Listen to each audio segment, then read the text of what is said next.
Well, hello there. Congratulations on taking a step towards letting go and moving forward with entrepreneurship. I'm going to waste no time in getting right into the action plan, and at the end, I'll introduce myself and what I'm all about.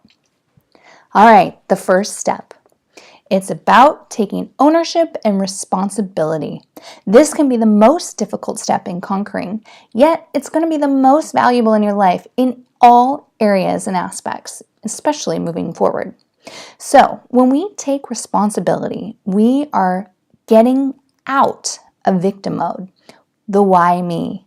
How can you possibly be a force to be reckoned with in an entrepreneurial position when you're being a victim? They just don't go hand in hand together. So I encourage you to take a time out, maybe a little meditation session, and dive into all of the areas in your life where maybe you've dropped the ball and you recognize where you've made mistakes.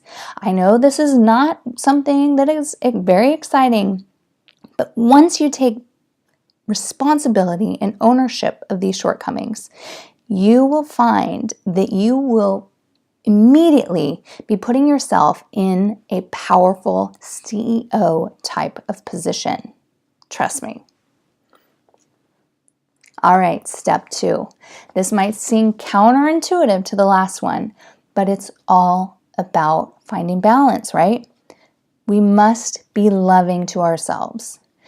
I ended up sending my hormones through the ringer when I was getting divorced because of the amount of stress that I was putting on myself.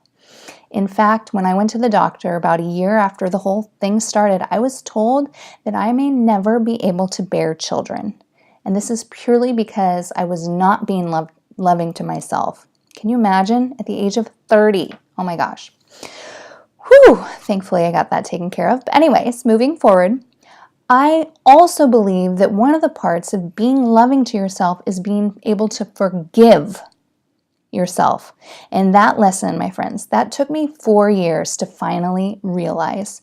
So it's not only about forgiving others, it's about forgiving yourselves, being loving, taking time out, maybe taking a hike or going to Palm Springs or something, a resort or a retreat, something where you can be loving and gentle with yourself. All right, the third step. Connect, connect, connect. It's so easy to whine, moan, and complain with our immediate circle and friends. So I encourage you to widen that circle. Get outside that comfort zone and take advantage of this new freedom to meet new people and connect. Check out meetup groups, networking groups on Eventbrite. Find things that excite you. Maybe it's a hobby. Maybe it's a workout group. Maybe it's a workout class. Tell your friends that you want to be invited to parties. And when I say connect with people, I'm not necessarily talking about going out and dating. Of course, that's completely an option as well. But I'm talking about just taking a moment to connect and get to know people. Find out what excites them, what gets them out of bed in the morning, and more. This isn't about taking names. This is about fueling your heart with loving energy and connection and creating potential lifelong relationships that could be monumental in forwarding you in your entrepreneurship ways. We'll find out. All right, we're going to another tough one. We're going up and down, up and down. I know. All right, this is about going to your friends, your family, your coworkers, potentially your exes, and asking for feedback. Ask them where they feel you have places to grow as an individual and where they feel you excel as a human being. So we're looking for positive and negative. Maybe ask for 10 things for each or 5 things. When I first did this, people did not want to give me feedback. They felt very uncomfortable. So remember, it's about practicing neutrality and step 1, which was responsibility and ownership. Tell them that you are going to be grateful that they took a moment out of their day to give you feedback and help you see your blind spots. This is also going to support you when we're looking at what positions to do for entrepreneurial positions and jobs that you want to create. So respond with a thank you. Be in gratitude. All right. Step 5. Take that feedback that you just received, let it sink in. Don't let it hurt. Remember, neutrality. This is their opinions. But let it sink in to a point that you allow new frames of mind, new creativity to take place.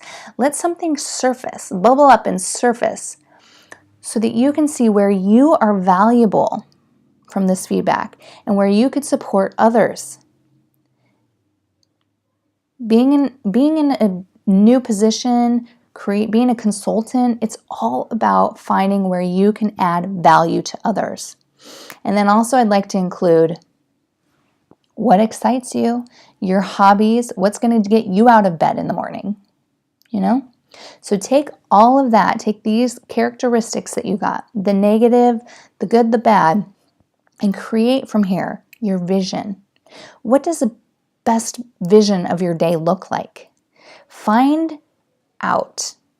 Sit down with a journal and just let it flow out onto the paper. Stream of consciousness, just let it out. What's your why? What's your what?